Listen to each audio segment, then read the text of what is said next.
Mummy जी, ये लीजिए चाय। मम्मी जी, आज खाने में कोफ्ते बना लूं? हाँ जा बना ले, लेकिन ढंग की सी बनाना। जी मम्मी जी। क्या मम्मी जी कोफ्ते? आपको पता है ना कि मुझे कोफ्ते पसंद नहीं है। आप एक काम करिए, बैंगन रखे हुए ना, आप मेरे लिए बैंगन का भरता बना दीजिए। अरे छोटी बहू, बैंगन आज ही आए हैं और लौकी परसों की रखी हुई है। अगर आज नहीं बनाई तो वो खराब हो जाएगी। अच्छा तो ठीक है, मेरे लिए तो बैंगन का भरता बना दीजिए, बाकी सबके लिए भले आप बना दीजिएगा कोफ्ते। फिर तो छोटी दो दो सब्जी बनानी पड़ेगी और टाइम पूरा लग जाएगा। आज मुझे मशीन भी लगानी है, तो फिर एक काम करो, किचन में मेरे साथ चल के हेल्प करवा दो खाना बनाने में। अरे इस टाइम मेरी बारी नहीं आती है, मेरी बारी शाम को आती है तो मैं शाम को ही बनाऊंगी खाना।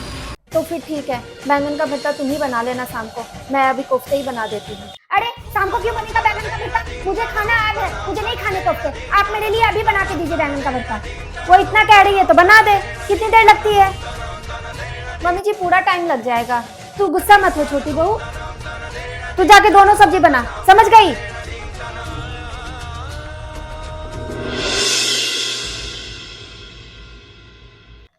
अच्छा ठीक है भैया, आप दोनों आ जाना, मैं इंतजार करूंगी आपका। बाय।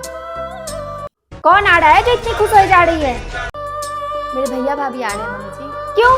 वो क्यों आ रहे हैं? क्यों मतलब, बहन का घर है, हम सबसे मिलने के लिए आ रहे हैं। आ जाते हैं फोकट का खाने के लिए। कुछ कहा आपने? नहीं कुछ नहीं। हाँ वो मम्मी जी, आप बाहर जाओगे ना तो पनीर ले आना, मैं पनीर की सब्जी बना दूंगी या फिर पनीर के पकौड़े बना दूंगी। उनको पनीर के पकौड़े भी बहुत ज़्यादा पसंद है। वो कोई वीआईपी नहीं है जो पनीर बनाकर खिलाएगी। 10 रुपया के नमकीन और 10 रुपया के बिस्किट मंगाकर खिला दियो, बहुत है उनके लिए।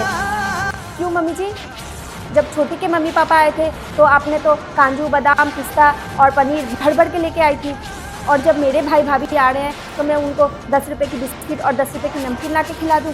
इतना भेदभाव क्यों मम्मी जी? हाँ तो उसके माँ बाप को देखा है, थाली भर भर के सामान लेकर आते हैं और तेरा भाई हाथ ढिलाते हुए चले आता है। ये भी नहीं है कि 2 को थाली भर के लेकर आऊँ, बस आ जाता है मुंह उठा के। मम्मी जी आपको हमारे घर के हालात अच्छे से पता है, फिर क्यों बार बार ये टोन मारती हो? और मेरे भाई से जितना हो पाता है वो उतना तो कर ही देता है ना। पता नहीं वो कौन सी मनुष्य घड़ी थी जब तू इस घर में शादी होके आई थी। पता नहीं क्या देखा था मेरे बेटे ने तेरे अंदर, एक नहीं सुनी उसने मेरी। मेरे बहन ने इतना अच्छा रिश्ता बताया था, पता नहीं क्या जादू टोना कर दिया उस पर। जिद पे ही अड़ गया कि नहीं मैं तो इससे ही शादी करके लाऊंगा। और देख तू अपनी बड़ोबरी उससे तो कर मत, समझी? कहाँ तू और कहाँ वो, कहाँ तेरा मायका कहाँ वो उसका मायका।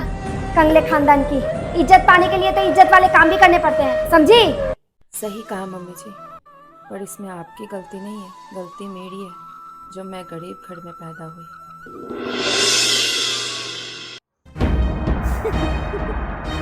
बहू बेटा, तेरी मौसी जी का फोन आया था कि वो आ रही हैं तो कुछ खाने के लिए बना देती।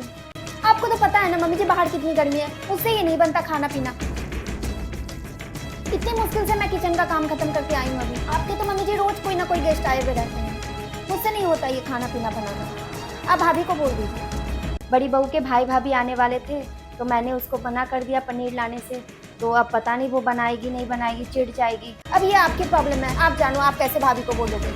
अगर ऐसी बात है तो आप जाके खुद बना लो। ठीक है बहू, मैं ही बना लेती हूँ तब।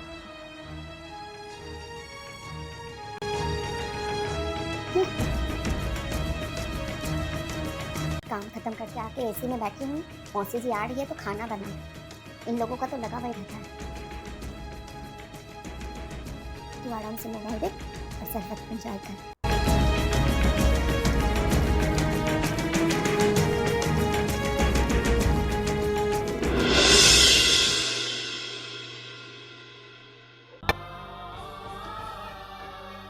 बड़ी बहू। जी मम्मी जी। एक काम करना, मेरी बहन आ रही है तो उसके लिए भी खाना बना लेना। खाना बना दिया मैंने मम्मी जी। पर वो तो तुम्हारे भाई भाभी के लिए है। वो लोग नहीं आ रहे हैं। क्यों? मेरे भाई को कुछ काम आ गया तो उसने मना कर दिया आने से। और अच्छा ही हुआ मम्मी जी जो वो लोग नहीं आए।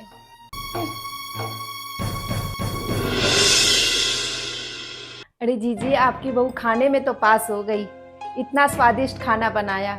आज उसके भाई भाभी आने वाले थे। अरे आराम से आराम से। बेटा एक गिलास पानी और पिला दे। मैं आपके लिए पानी लेकर आती हूँ मौसी जी। मौसी जी ये लीजिए। बड़ी बहू का हाथ का खाना वाकई में बहुत स्वादिष्ट था। सच कहूँ तो पेट भर गया पर नीयत नहीं भरी। तू बहुत खुशकिस्मत है कि तुम्हें ऐसी बहू मिली, साक्षात अन्नपूर्णा है। मौसी जी आप तो यूं ही तारीफ कर रही हैं। सादा सही तो खाना था, घर में कोई सब्जी भी नहीं थी, आलू रखे हुए थे तो मैंने बस वही। नहीं बेटा, वाकई में तूने खाना बहुत स्वादिष्ट बनाया था।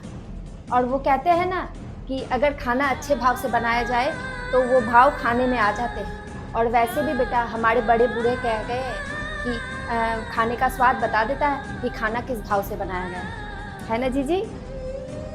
और बहू आज तो तेरे भाई भाभी आने वाले थे, जीजी बता रही थी। हाँ मौसी जी आने वाले थे, लेकिन भैया को कुछ काम आ गया तो उन्होंने आने से मना कर दिया। और अच्छा ही हुआ जो वो नहीं आए। क्यों बेटा, ऐसे क्यों कह रही है? बस ऐसे ही मौसी जी। एक बात कहूँ बड़ी बहू? हाँ बोलो मौसी जी। जब मैंने सुना ना कि सोनू ने तुम्हें पसंद किया है तो मैंने तेरी सास को बहुत भला बुरा कहा था कि ये सोनू किसे पसंद करके लाया है, किस गरीब घर की लड़की को इस घर में ब्याह के लेके आया है। कोई अमीर घर की लड़की को लेके आता तो कोई बात। और आज बेटा तुमसे इतनी सारी बातें करके, तुम्हारे हाथ का खाना खा के, तेरे लिए मेरे मन में जो विचार थे ना बेटा, वो आज तूने अपने स्वभाव से सारे बदल दिए। अब तो मैं तुम्हारी सास से भी कह सकती हूँ, बहन सच में हमारे सोनू ने खड़े सोने को पसंद किया है। मैं सोनू की पसंद की दाद देती हूँ। तुम बहुत भाग्यशाली हो। और बेटा आज तूने साबित कर दिया इंसान का पैसों से नहीं, दिल से और विचार से अमीर होना बहुत ज़्यादा जरूरी है।